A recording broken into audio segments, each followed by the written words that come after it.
You ask Tiger to calculate. This deals with linear inequalities with one unknown.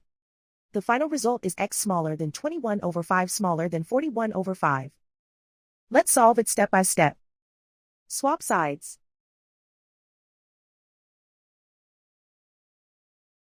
Group all constants on the right side of the inequality. Subtract 8 from both sides.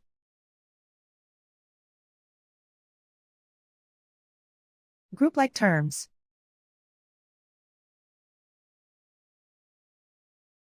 Simplify the arithmetic.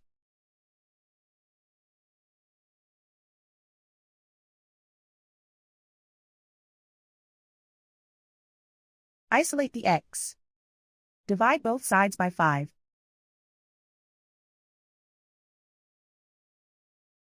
Simplify the fraction.